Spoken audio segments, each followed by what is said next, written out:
নমস্কার। সকলকে আমার আন্তরিক শুভেচ্ছা, অভিনন্দন, ভালোবাসা এবং গুরুজন যারা রয়েছেন তাদেরকে প্রণাম জানিয়ে আজকের আমরা জীবনের আলো অনুষ্ঠান শুরু করব। প্রথম অবস্থা দেখুন, আমরা বর্তমানে যে যুগের মধ্যে দিয়ে চলছি সেটা হচ্ছে ঘোর কলিযুগ। এবং এই কলিযুগের ৫,০০০ বছর অতিক্রম করেছি এবং যেখানে আমরা বর্তমান ঘোর কলিযুগে পদার্পণ করেছি। এবং এই ঘোর কলিযুগের কিছু বৈশিষ্ট্য রয়েছে, যে কারণ সেখানে বলা হচ্ছে যে বেদব্যাসের মতে এই যুগের রাজারা ডাকাতদের মতো আচরণ করবে, আর মানুষ নিজ পেশায় নিজেকে নিযুক্ত করবে, অর্থাৎ লিপ্ত করবে, এবং সম্পর্ক স্বার্থের উপর নির্ভর করবে, আর মানুষ আধ্যাত্মিকতা হারিয়ে বস্তুবাদী হয়ে উঠবে। এই ঘোরকলিতে দেখবেন যে এইগুলোই যাচ্ছে, যেটা বেদব্যাসের মতে। আমরা একবার দেখে নিই যে এর আগের যে যুগগুলো পার করেছি, অর্থাৎ সত্যযুগ এবং তার সঙ্গে সঙ্গে ত্রেতা যুগ এবং দাপর যুগ এবং কলিযুগ, এই যে চারটে যুগের কী কী ছিল, সেই সময়কার মানুষগুলো কেমন ছিল, তাদের জীবনযাত্রা, তারা কিভাবে জীবনযাত্রা করত, তাদের পাপ গুণ কতটা ছিল, তারা কতটা সৎ পথে থাকতো, তাদের কর্ম কীরকম ছিল, তাদের ধর্ম কী ছিল, যেটা বর্তমান বিভিন্ন ধর্ম নিয়ে আমরা বিভিন্ন সমস্যার মধ্যে পড়ে যাচ্ছি।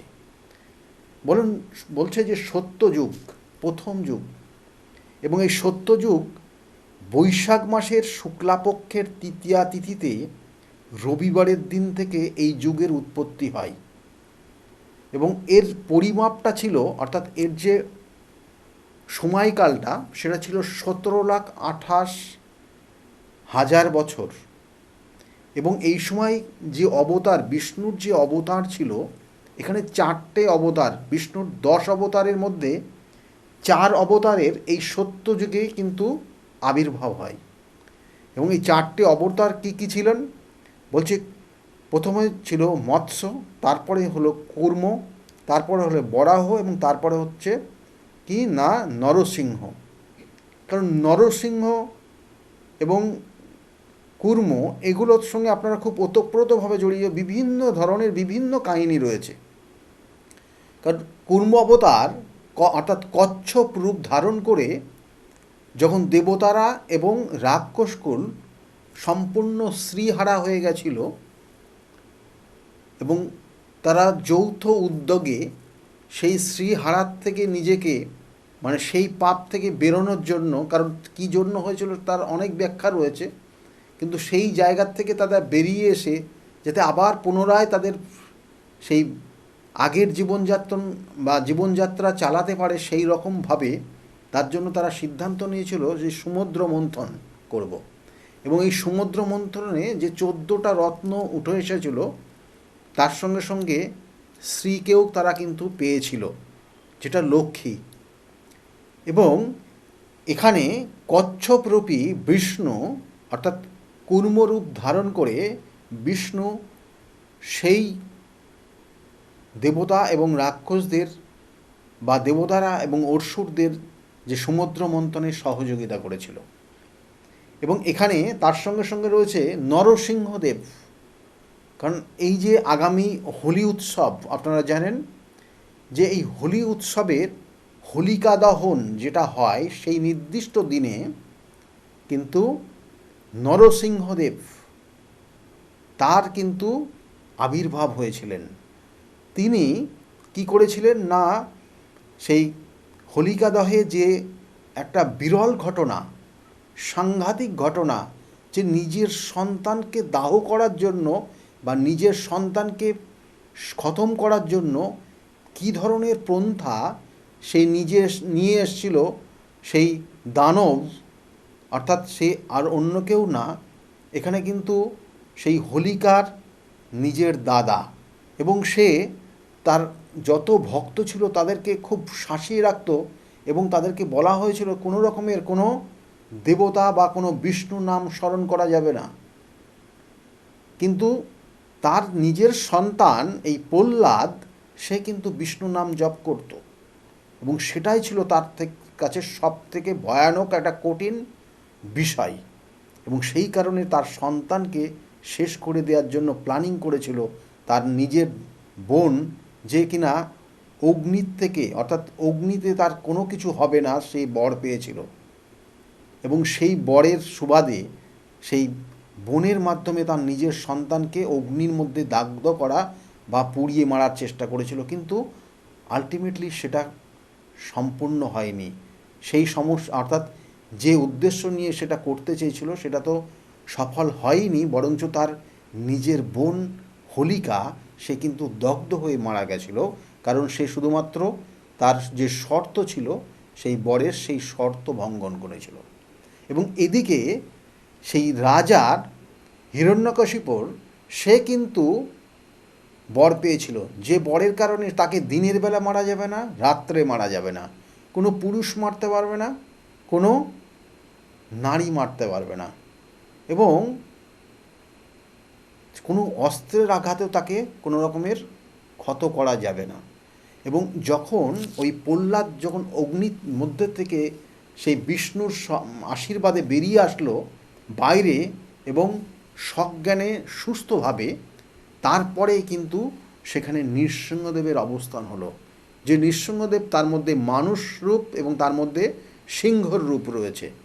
এবং সেই হিরণ্যকশিপুরকে দরজার ওপর, অর্থাৎ মেন গেটের দরজার ওপর, কারণ তাকে কোনো আকাশের নিচেও মারা যাবে না বলে দরজার ওপর সন্ধ্যাবেলা, সেই সন্ধ্যা যেটা দিনের বেলাও না রাত্রেবেলাও না, সেই সন্ধ্যার সময় তার নিজের নখ, অর্থাৎ সিংহের যেমন নখ হয় সেই নখের থাবাতে তার পেটের নাড়ি ভুঁড়ি বার করে তাকে কিন্তু খতম করেছিল, শেষ করে দিয়েছিল।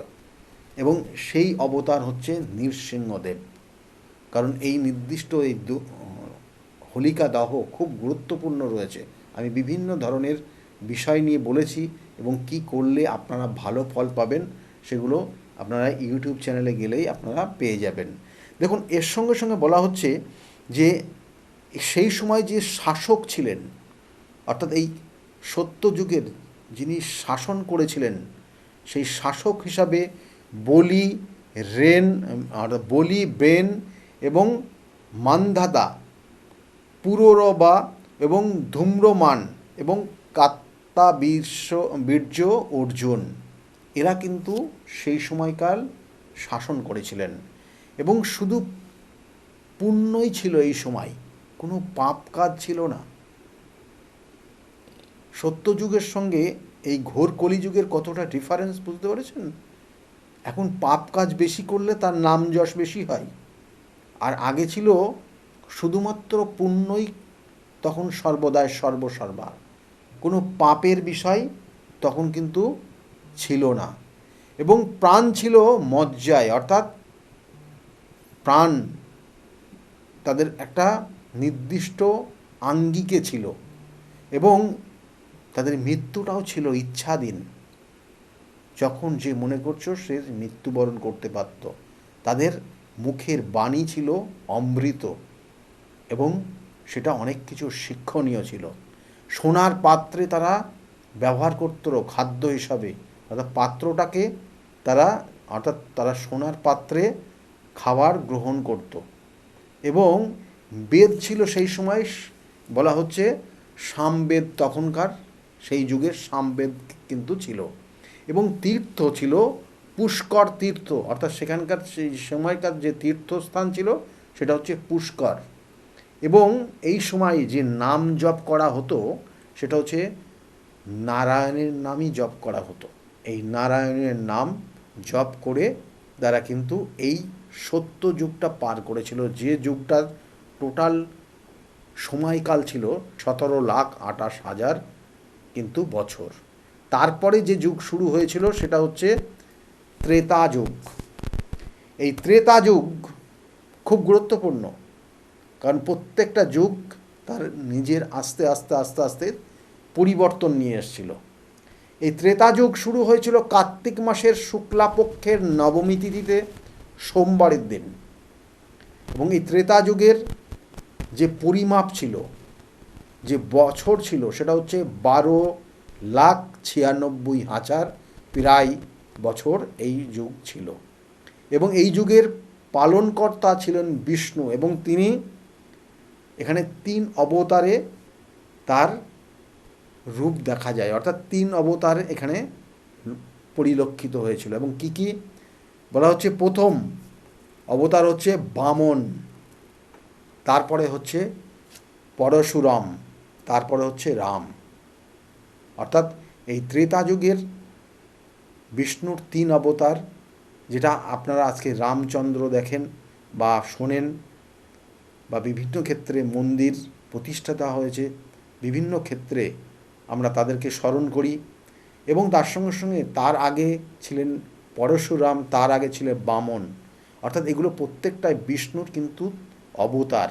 অর্থাৎ সত্যযুগে ছিল 4 অবতার, ত্রেতা যুগে হলো 3 অবতার, টোটাল হলো 7 অবতার। এখনও থাকছে 3 অবতার, কারণ বিষ্ণুর 10 অবতার। প্রত্যেকটা অবতার কোনো কোনো সময় তারা নির্দিষ্ট অনুযায়ী কিন্তু ওই যুগ ধরে ধরে, অর্থাৎ এক একটা যুগে এক একটা অবতারের আবির্ভাব কিন্তু হয়েছে। এবং এখানে বলছে পুণ্য ছিল 3 ভাগ।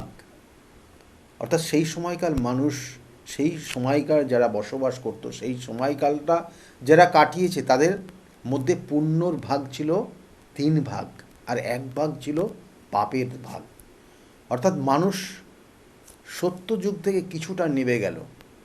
সত্যযুগে যে সম্পূর্ণটা তারা পুণ্যকর্মই করত, কিন্তু ত্রেতা যুগে সেটা এসে দেখলাম যে পাপের কর্মও রয়েছে, সেটা 1 ভাগ, আর 3 ভাগ, অর্থাৎ 4 ভাগের 1 ভাগ রয়েছে পাপ, 3 ভাগ রয়েছে পুণ্যকর্ম। এবং বলছে সূর্যবংশের শাসক বিভিন্ন ক্ষেত্রে বিভিন্নভাবে এই সময়কাল শাসন করেছে। সেই জন্য শেষের দিকে বলছে মণি, দিলীপ, রঘু, অজ, দশরথ, শ্রীরাম, লব, কুশ, এরা কিন্তু শেষের দিকে শাসন করে এই ত্রেতা যুগটাকে সমাপ্তি করেছে। এবং এখানে বলছে যে এই সময় যে বেদ ছিল, সেই বেদ হচ্ছে ঋগ্বেদ ছিল। কারণ 4 যুগের এক একটা বেদের অবস্থান রয়েছে, এবং সেই বেদ কিন্তু আমরা সঠিকভাবে, মানে সেই সময়কার মানুষ তারা সেইভাবে কিন্তু বেদকে প্রাধান্য দিয়েছেন, গুরুত্ব দিয়েছেন, এবং সেইভাবে চলেছেন। এবং এই সময় রূপোর পাত্রের ওপর, অর্থাৎ রূপোর পাত্রে খাওয়া দাওয়া করতো মানুষ, বা এই সময় যারা ছিলেন। এবং এদের তীর্থ বলতে সেই সময় নৈমিষ অরণ্যই হচ্ছে এদের তীর্থস্থান ছিল এই সময়। এবং সেই সময়ও কিন্তু সেই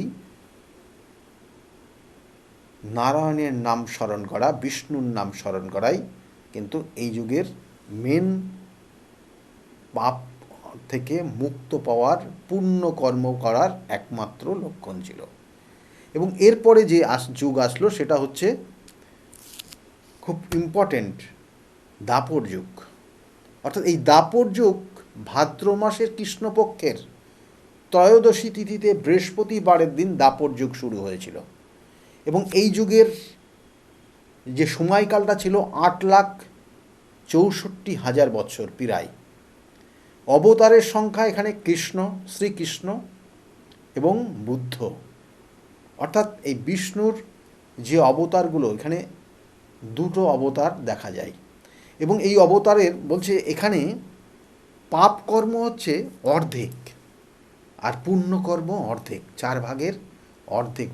অর্থাৎ আপনি যা কর্ম করলেন তার মধ্যে ভাগ, অর্থাৎ পাপ কর্মও থাকছে, পুণ্যকর্মও থাকছে। এবং সেইভাবে মানুষের জীবনযাত্রা চলেছে। এবং শাসক হিসাবে কিন্তু বিভিন্ন সময় বিভিন্ন রকমের মানুষের, অর্থাৎ বিভিন্ন রাজারা সেই সময় এসছে, বিভিন্নভাবে শাসন করেছে। যেমন দুর্যোধন, যুধিষ্ঠির, তারাও সেই সময় শাসনকাল করেছে। এবং সর্বশেষে কংস, তিনিও শাসন করেছেন তার নির্দিষ্ট যে সাম্রাজ্যকে। এবং তারপরে সেখানে সমাপ্তি হয়েছে। এবং এই সময় রক্ত, অর্থাৎ শরীরের যে রক্তর যে প্রবাহমান ছিল, খুবই গুরুত্বপূর্ণ। এবং বলছে এই সময় যজুর্বেদ ছিল, অর্থাৎ 4 বেদের তৃতীয় বেদ যজুর্বেদ এই সময় এই ত্রেতা যুগে ছিল। এবং তার সঙ্গে সঙ্গে তামার পাত্র এই যুগে ব্যবহার করা হতো কোনো খাবারের পাত্র হিসাবে। তামার পাত্রকে তারা কিন্তু ব্যবহার করত। এবং তীর্থক্ষেত্র ছিল কুরুক্ষেত্র। এই কুরুক্ষেত্র কিন্তু তাদের তীর্থক্ষেত্র ছিল। এইভাবে কিন্তু এই যুগটা পার করেছে ত্রেতা যুগ। এবং ত্রেতা যুগে দেখেছেন যে আমরা বলি যে শ্রীকৃষ্ণের আবির্ভাব, এবং কৃষ্ণ এই ত্রেতা যুগেও কিন্তু এসে দেখেছি যে শ্রীকৃষ্ণ এবং রাধা তারা বিভিন্ন ক্ষেত্রে তাদের এই যে আগামী দিন যে দোল উৎসব, সেই দোল উৎসব তারা কিন্তু বিভিন্নভাবে মেতে উঠেছে। এবং এই ত্রেতা যুগে বলা হচ্ছে এই দোল উৎসবটাকে ভালোবাসার একটা অঙ্গ হিসাবে কিন্তু বোঝানো হয়েছে। অর্থাৎ কৃষ্ণের যে গায়ের রং ছিল, বলা হচ্ছে গায়ের রং কালো ছিল, এবং সেই জন্য তাকে তার বন্ধুরা বিভিন্নভাবে তাকে রাগাতো। সেই জন্য যশোদা তার গায়ে রং দিয়ে বোঝাতে চেয়েছিল যে এই মুহূর্তে কৃষ্ণের গায়ের সঠিক রং কি, তোমরা কি কেউ বুঝতে পারছো? এটাই তুমি তোমার বন্ধুদেরকে গিয়ে বলো যাও। কৃষ্ণকে এই উপদেশ দিয়েছিল, এবং কৃষ্ণ সেই বন্ধুদেরকে গিয়ে বলল যখন, তখন তাদের মধ্যে শুরু হলো সেই দ্বন্দ্ব, রাগ, বিদ্বেষ, অভিমান, সেই জায়গাগুলোকে ভুলে গিয়ে সকলেই মত্ত হয়ে, সকলেই আনন্দের সঙ্গে রং খেলা শুরু করলো। এবং এই দোল উৎসব কিন্তু অনুষ্ঠিত হয়েছিল। এবং সেই যে ক্ষেত্রে বলা হয় যে এই দোল উৎসব, এটা কিন্তু ধর্ম বর্ণ নির্বিশেষে এবং রাগ, জেদ, শত্রুতা ভুলে গিয়ে সকলে এক জায়গায় এসে আমরা এই দোল উৎসব পালন করি। দেখবেন যে কখনো না কখনো এই দোলের একবার রং আপনার গায়ে লাগলেই আপনি যেন আপনার রং দেওয়ার আগ পর্যন্ত হয়তো আপনার মধ্যে অনেক রকমের রাগ তৈরি হবে, কিন্তু যখনই গায়ের রংটা লেগে যাবে আপনার জীবনটা দেখবেন যে কোনো একটা স্মুথ, আপনার যে রাগ জেদ কোথায় যেন চলে গেছে। অর্থাৎ এগুলো কিন্তু পরিলক্ষিত এবং সেইভাবেই কিন্তু হয়ে এসছে। এবং এই সময় বলছে যে এই ত্রেতা যুগও ভীষণ ভীষণ গুরুত্বপূর্ণ, কারণ এই যুগের বিভিন্নভাবে বিভিন্ন মানুষ এসছে এবং তারা বিভিন্নভাবে কিন্তু নিজেকে প্রতিষ্ঠা বা নিজেকে সেই জায়গাগুলোকে নিয়ে করেছে। তাই বলছে পূর্ণ অর্ধেক পাপ অর্ধেক। এবং এখানে অর্থাৎ অবতার হিসাবে, বিষ্ণুর অবতার হিসাবে শ্রীকৃষ্ণের অবস্থান আমরা দেখি। শ্রীকৃষ্ণ বিভিন্নভাবে বিভিন্ন ক্ষেত্র, কারণ এই সময় দেখবেন যে মথুরা, বৃন্দাবন বিভিন্নভাবে রঙে কিন্তু পুরো শহরটা কিন্তু মত্ত হয়ে পড়বে। এবং তাছাড়াও বিভিন্ন জায়গায় নদিয়ার নবদ্বীপ এবং তার সঙ্গে সঙ্গে মায়াপুর, সর্বক্ষেত্রে কিন্তু একটা আনন্দের একটা উৎসব পালিত হবে।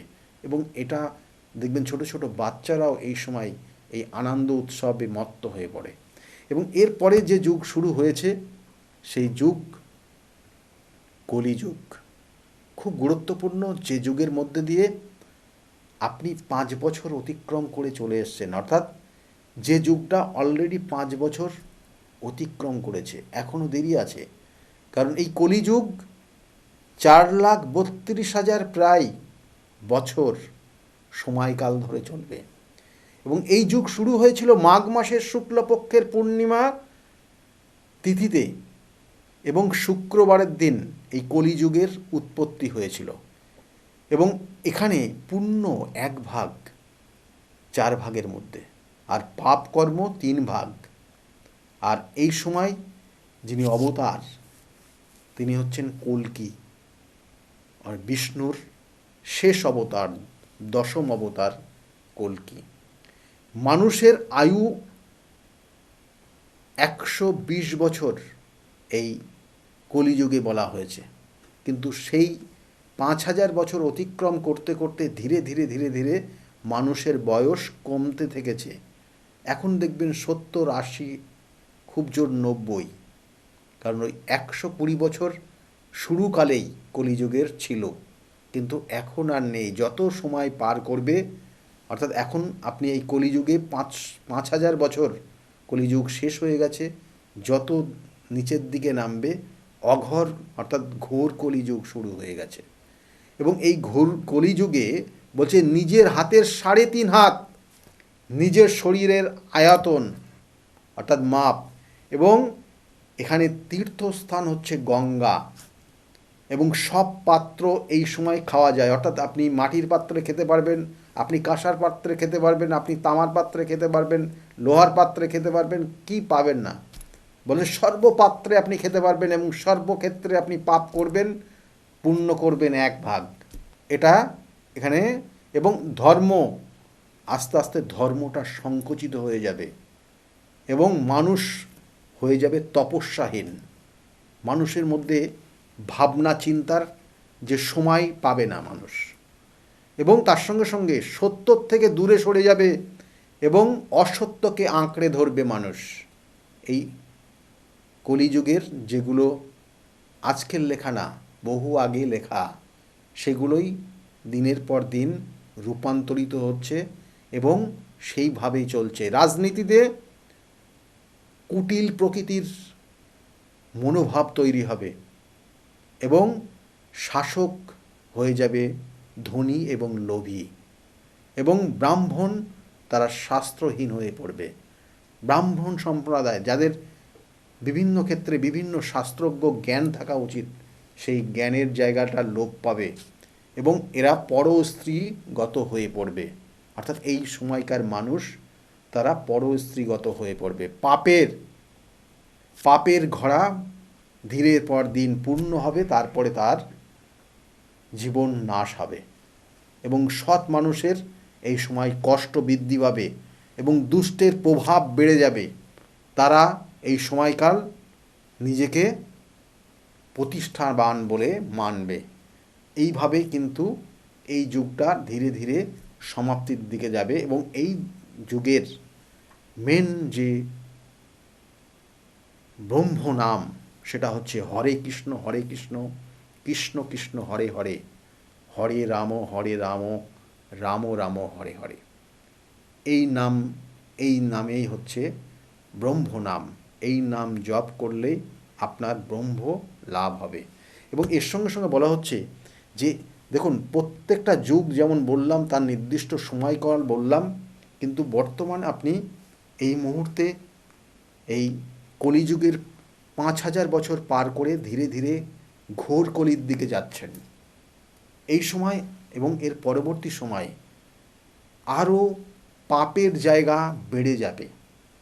মানুষ সম্পূর্ণভাবে অধর্মশীল হয়ে যাবে, ধর্মের গুরুত্ব কমে যাবে এই সময়, এবং মানুষের মধ্যে একটা আস্তে আস্তে পশু সুলভ চিন্তা ভাবনা চলে আসবে।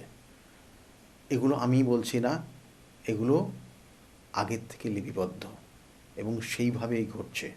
সেই জন্য প্রত্যেকটা মানুষ তাদের নির্দিষ্ট সংজ্ঞা অনুযায়ী চলা উচিত।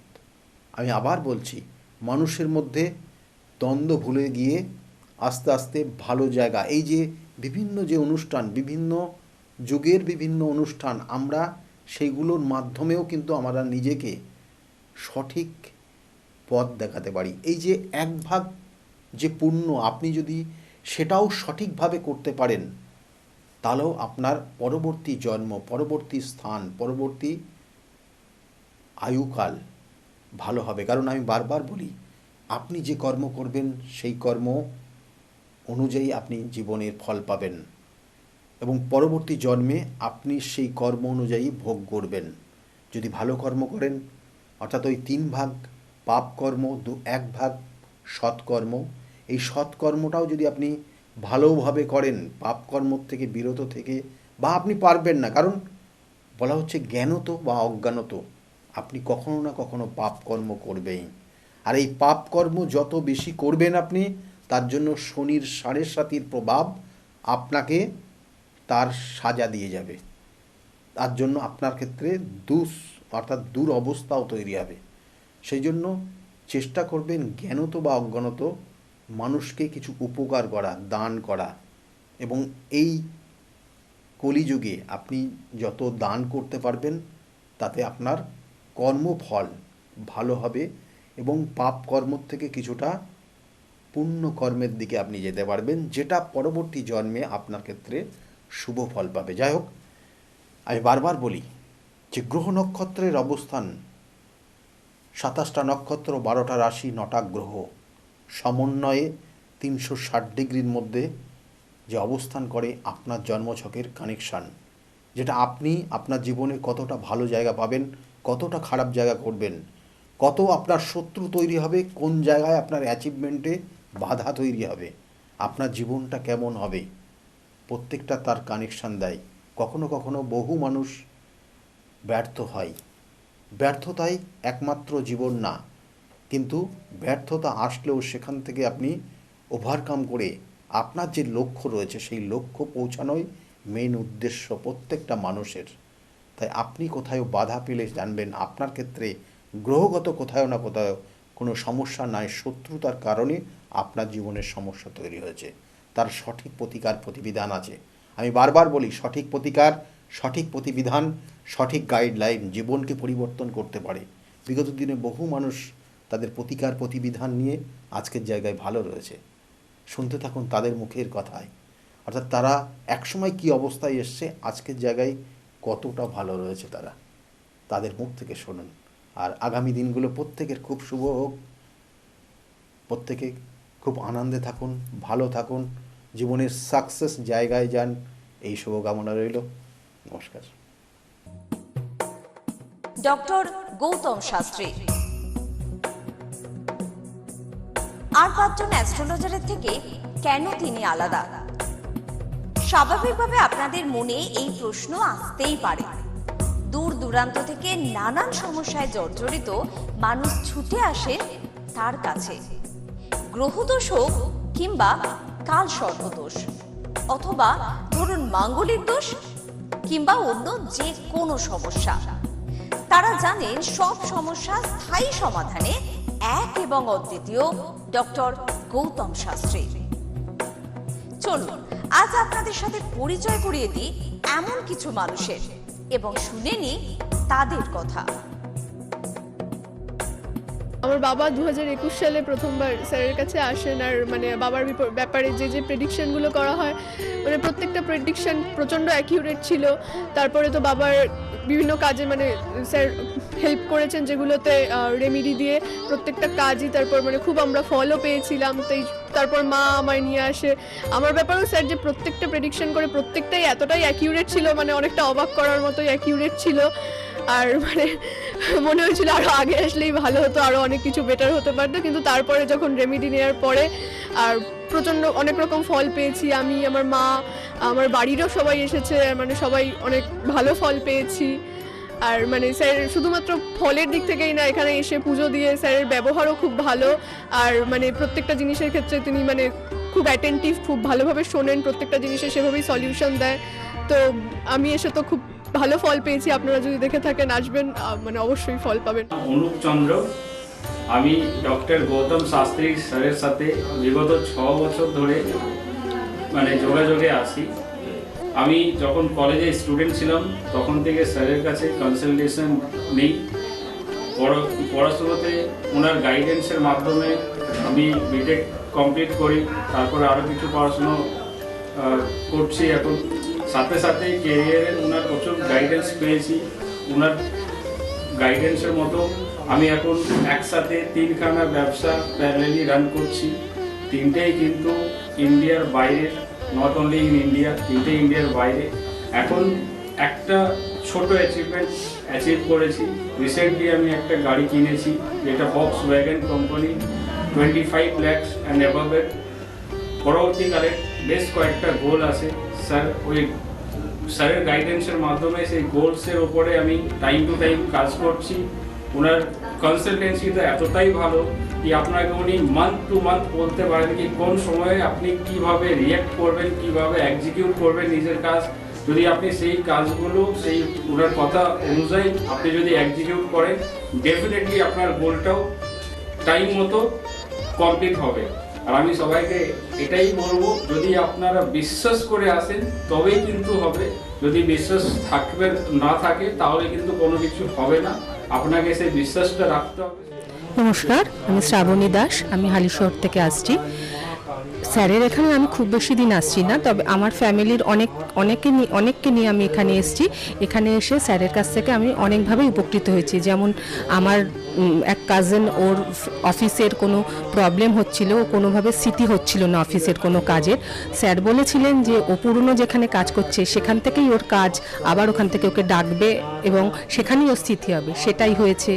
আবার আমার আরেক রিলেটিভের গাইনিক কোনো প্রবলেম হচ্ছিল, সেই প্রবলেমও উনি যা বলেছিলেন যে সেই প্রবলেম ঠিক হয়ে যাবে, সেই প্রবলেম ঠিক হয়ে আমাদের ফ্যামিলিতে এখন নতুন একজন মেম্বার আসছেন। এই জন্য আমরা খুব খুশি। ওনার কাছ থেকে এসে, ওনার কাছে এসে আমরা নানাভাবে অনেকভাবে উপকৃত হচ্ছি। স্যারের কাছে আমি 2019 সাল থেকে আসছি। তো আমি স্যারের কাছে এসে আমি স্যারের যা প্রেডিকশন ছিল সবগুলোই মিলে গেছে এবং হুবহু আমার কিছু না বলার আগেই উনি সব কিছু বলে দিয়েছিলেন। তাই জন্য আমি ফল পেয়েছি বলে আমি ওনার কাছে এত দূর কাজটা পাঠাতে এসেছি। দাদার কাছে এসে আমি আমার নিজের সংসারের যা দায়িত্ব ছিল, অসুবিধা ছিল, সেই সবগুলোও আমি পেয়েছি। কি কাজকর্ম ছিল না, সেই সব কাজকর্মগুলোও আমি নিজের এতে পেয়েছি, সব কিছু পেয়েছি। যেখান থেকে যা আমি ঋণ করেছিলাম সেগুলোও আমি আজ শোধ করতে পেরেছি। নিজেকে অনেক সংসার থেকে আমি মুক্ত হতে পেরেছি সব কিছু করে। আমি গৌতম শাস্ত্রীকে দেখে, টিভির পর্দায় দেখে তার নর্মতা, ভদ্রতা আমার খুব মনে লেগে গেল। তখন তাকে খুঁজতে খুঁজতে তার কাছে আসি, কিন্তু অনেক জ্যোতিষী দেখেছি টিভি পর্দায়, আমার মনের মতো হয়, কিন্তু ওনার ভাষা সব কিছু আমার খুব ভালো লাগে। ওই জন্য ওনার কাছে এসে আমি অনেক উপকৃত। আমার দেহের এবং মনের শান্তি, অনেক কিছু আমার নিজের জনদের, ছেলে মেয়ে, নাতনিদের জন্যে অনেক সমস্যা উনি সমাধান করে দিয়েছে। আমার এক নাতনির 16 বছর বাচ্চা হয় না, তাকে পর্যন্ত এনে দেখালাম, তার কোলেও বাচ্চা দিয়েছে। এর থেকে আনন্দ আমার আর কি আছে? তার কোনো চাহিদা নেই, কোনো চাহিদা নেই, দিলেই কি না দিলেই কি, কোনো চাহিদা নেই। আপনারা একবার এসে যোগাযোগ করেন। কামাখ্যা মা, তারা মা, গৌতম শাস্ত্রী তাদেরই একজন ভক্ত। তাদের সাধনার ফলে আজকে আমাদের প্রত্যেকের কাছে পৌঁছিয়ে দিচ্ছে সেই শান্তির সাহারা। যে যেখানে আছেন, আপনারা যারা আসেননি তারাও এসে তার সঙ্গে দেখা করুন, যোগাযোগ করুন। আপনাদের সমস্যার সমাধান হবে ও শান্তি পাবেন। আমি তো খুব ভালোবাসি, অন্তর থেকে ভালোবাসি, কেন আমি তো উপকৃত। ভারতবর্ষ বই তার নামে যেন ছড়িয়ে পড়ে আমার এই প্রার্থনা। আপনার নাম কি? আমার নাম পলি দাস। আপনি কবে থেকে আসছেন? আমি 4 বছর হয়ে গেল এখানে আসছি। আচ্ছা, আপনি যে এতদিন ধরে আসছেন, আপনি কোনো কাজ পেয়েছেন? অবশ্যই। হ্যাঁ, প্রথমে আমার মেয়েকে আমি পড়াশোনার ব্যাপারে, ওর যাতে পড়াশোনায় মন আসে, এইসব ব্যাপারের জন্য এসেছিলাম। আস্তে আস্তে দেখলাম আমার মেয়ের অনেক ইমপ্রুভ হচ্ছে। তারপর আমি সবাইকে, আমার আশেপাশে বন্ধু বান্ধব আত্মীয় স্বজন যে আছে সবাইকেই বললাম যে দেখো আমার মেয়ে অনেক চেঞ্জ হচ্ছে, মানে ও খুব দুষ্টু ছিল, পড়ায় মন বসতো না, সেগুলো হয়েছে। তারপর থেকে বন্ধু বান্ধব সবাইকে বললাম, সবাই আসলো, সবাই খুব আনন্দ, সবাই খুব খুশি, আমিও তো ভীষণ খুশি। আমার আচ্ছা, আজকের ডেটে দাঁড়িয়ে অ্যাস্ট্রোলজার ডক্টর গৌতম শাস্ত্রীর কাছ থেকে যে আপনি যে স্যাটিসফাই হয়েছেন, তা কতটা আপনি স্যাটিসফাই হয়েছেন? হ্যাঁ, আমি তো মানে সত্যিকারেরই মন থেকে বলছি, মানে পুরোটাই আমি আমার মানে যতটা আমি চেয়েছিলাম, বেশি তো মানে কম বললে ভুল হবে, বেশি হয়েছে, বরং আমার আনন্দের জায়গাটা এতটাই বেশি হয়ে গেছে। তার মানে আপনি পুরোপুরি স্যাটিসফাই, তাই তো? আমার নাম রাকেশ মণ্ডল, গ্রাম ডবলপোতা। এই দাদার কাছে এসেছিলাম, অনেক প্রবলেম ছিল, সেই প্রবলেম কিছুটা সলভ হচ্ছে এবং হবে। এই অমাবস্যার দিন এই যজ্ঞ হচ্ছে, অনেক দূর দূর থেকে মানুষজন আসছে, কাজ হচ্ছে বলে সবাই তো আসছে, আমিও এসছি, আবারও আসবো। নমস্কার, আমি জয়িতা গুহ। আমি গত এপ্রিল মাস থেকে খুব সমস্যায় পড়েছিলাম। আমার কাজের দিক থেকে সমস্যা ছিল, বসের সাথে এবং পারিপার্শ্বিক আমার যে কলিগরা ছিল তাদের সাথে খুবই সমস্যা জড়িত হয়েছিলাম। তো তারপরে সেই কাজটা আমি আর অবশেষে টিকিয়ে রাখতে পারিনি, সেটা আমাকে বাধ্য হয়েছিলাম আমি সেটা ছেড়ে দিতে। তারপরে একটা খুব আর্থিক দিক থেকে খুব ভেঙে পড়েছিলাম। তো সেই সমস্যায় জর্জরিত হয়ে বুঝতে পারছিলাম না কি করব। তো হঠাৎ একদিন টিভিতে প্রোগ্রাম দেখি ডক্টর গৌতম শাস্ত্রী, ওনার কথাবার্তা, ওনার যে উপাচারগুলো রয়েছে, যেগুলো উনি বলেন প্রতিকার, সেগুলো শুনে আমার খুব ভালো লেগেছিল। তো ওনার সাথে এসে দেখা করি, আমার সমস্ত কথাবার্তা ওনার সাথে শেয়ার করি, প্রবলেমগুলো। তারপর উনি আমাকে দেখে আমাকে কিছু বলেন আমার ব্যাপারে, তো সেগুলো একদম হুবহু মিলে যায়। তো তারপরে উনি আমাকে রেমেডি সাজেস্ট করেন, তো আমি সেই রেমেডিটা নিই, আমি ধারণ করেছি। তো ধারণ করার পর আমি আস্তে আস্তে নিজের মধ্যে একটা চেঞ্জ দেখতে থাকি। তো এবং আমি গত আগস্টের 27 তারিখে একটা জব পেয়েছি, যেটা আমার মনের মতো। এখানে আমার ডেজিগনেশন, আমার স্যালারি, আমার মনের মতো লোকেশন আমি এখানে পেয়েছি, মানে এটাতে আমি বিশেষভাবে আপ্লুত। তো সের জন্য অসংখ্য ধন্যবাদ ডক্টর গৌতম শাস্ত্রীকে। নমস্কার, আমি মেলিনা থমাস। আমি গত 1 মাস আগে থেকে ডিপ্রেশনে ভুগছিলাম এবং আমার অনেক রকম সমস্যা দেখা দিচ্ছিল। আমি আমার মায়ের থ্রু থেকে জানতে পারি ডক্টর গৌতম শাস্ত্রীর কথা, এবং আমি সেখানে আমার প্রবলেমগুলো নিয়ে আসি এবং তার কথা মতো আমি প্রতিকারগুলো করি এবং সেই কথা মতো আমি চলতে থাকি। এখন আমার কাছে অনেক জবের অপরচুনিটিস আসছে এবং আমার আগের যে সমস্যাগুলো ছিল সেগুলোও গেছে।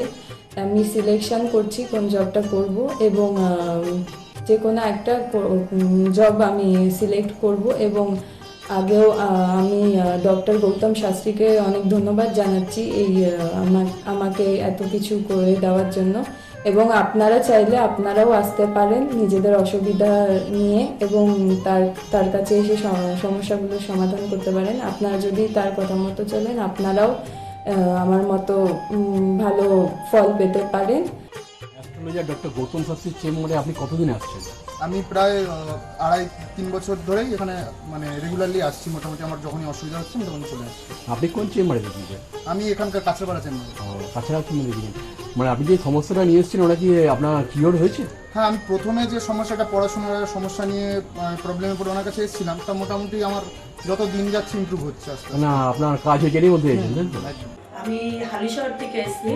ধরো আমার নাম তো মলিনা ঘোষ, কিন্তু তোমার কি হয়েছে বলো তো, আমি দাদার কাছে অনেক বছর ধরে, মানে কয়েক বছর ধরে ভালোই এসেছি। আমি অনেক বিপদে পড়েছিলাম, তো তখন আমি এক টিভি চ্যানেলে দেখে, সবাই কিন্তু প্রোগ্রাম দেখে, সব সিরিয়াল দেখে, সব কিছু দেখে, কিন্তু আমি ওই সিরিয়াল সব কিছু ছেড়ে আমার এমন বিপদ হয়েছিল, আমি শুধু টিভির কাছে বসে শুধু এই শাস্ত্রীয় চ্যানেলগুলো দেখে দেখে আমি মনে ভাবতাম আমি কাকে মনের মতন পাবো। পেলাম যে সবাই এত চ্যানেলে, কিন্তু আমি সবাইকে দেখেছি, আমার দাদাকেই আমার খুব পছন্দ হলো। আমি খোঁজ করতে করতে করতে করতে আমি এমন বিপদ যে আমি এই বিপদে কি করে উঠবো, তখন ওই দাদার কাছে আসলাম। খোঁজ পেয়ে চিকিৎসা করতে করতে তখন দাদার কাছে এসে আমার অনেক বড় বিপদ ছিল, আমার ছেলে স্বামী সব নিয়ে আমার বাড়ির খুব অবস্থা খারাপ ছিল। আজকে ওনার কাছে এসে আমি অনেক উপকার পেয়েছি। আমি সবার কাছে বলছি, আমি এত লোক দেখছি, আমি বলি একটু যদি দাদার কাছে এসে সব ধৈর্য ধরে, কারোর বিফল হবে না, তার ফল ছাড়া বিফল হবে না। আমি ভাবি যে আমি অনেক লোকও পাঠিয়েছি, আমরা যদি প্রচার করতে পারি, অনেকে আছেন এই দাদার কথা বলবো না, বলবো না, কিন্তু না বলেন, মানুষ যদি বিপদের হাত থেকে বাঁচে সবারই তো ভালো হয়। কিন্তু দাদার কাছে আসার পরে আমার এমনও মাঝে একটা এমনও বিপদ গেছে, এই দাদাই আমাকে এই বিপদের হাত থেকে উঠিয়েছে। এর জন্য আমি দাদার কাছে সারা জীবনের জন্য কৃতজ্ঞ থাকি। দাদাকে চাই দাদাও ভালো থাকুক, আমরাও যেন দাদার কাছে এসে দাদা আরও সুস্থভাবে যেতে পারি। শুনলেন তো, এনাদের প্রত্যেকের আশা, ভরসা এবং বিশ্বাসের একটাই নাম, ডক্টর গৌতম শাস্ত্রী, যার সম্পর্কে আমরা এত কিছু শুনলাম। চলুন এবার দেখে নিই তিনি কি বলছেন। আজকের যে ফিডব্যাক আপনারা পাচ্ছেন, এগুলো কিন্তু আমার সবটাই আমার গুরুদেবের আশীর্বাদ। কারণ গুরুদেব আমাদেরকে একটাই জিনিসই বলেছিলেন যে যেভাবেই হোক মানুষকে উপকার করলে তোমার কিন্তু আগামী দিনে দেখবে তোমার মানুষ কিন্তু তোমার পাশে এসে দাঁড়াবে। এবং সেইভাবেই আমি কিন্তু যেভাবে সকলের উপকার বা আমি যতটা কাজ করছি সকলে উপকৃত হচ্ছে, এবং এর জন্য আমিও কিন্তু খুব আনন্দ পাই যখন তারা বলে যে না দাদা, আমি আপনার এই কারণে এই জন্য এসেছিলাম, এই কাজটা আমি পেয়ে গেছি। সুতরাং আমিও চাই যে এইভাবে মানুষের পাশে থেকে মানুষকে সহযোগিতা করে মানুষকে আরও ভালো জায়গায় পৌঁছে দেওয়া। যাদের খুব দুঃখের মধ্যে, কষ্টের মধ্যে আছে, তাদেরকে কিছুটা গাইড করে তারা যদি আরও ভালো জায়গায় যেতে পারি এবং ভালো জায়গায় তাদেরকে যদি নিয়ে যেতে পারি, এটাই হচ্ছে আমার মেন উদ্দেশ্য। অর্থাৎ তারা যদি আরও ভালো জায়গায় যেতে পারে, সেখান থেকে যে আনন্দ উপভোগ করতে পারবো আমি, সেটা কিন্তু চিরস্থায়ী থেকে যাবে। তাহলে আর দেরি কেন, চটপট ফোন করুন 9836410969 অথবা 8335805241 এই নাম্বারে। শুধুমাত্র একটি ফোন, যা পাল্টে দিতে পারে আপনার গোটা জীবন। জ্যোতিষবিদ, বাস্তুবিদ, হস্তরেখা বিশারদ ও spiritual guide doctor Gautam Shastri, এক এবং অদ্বিতীয়।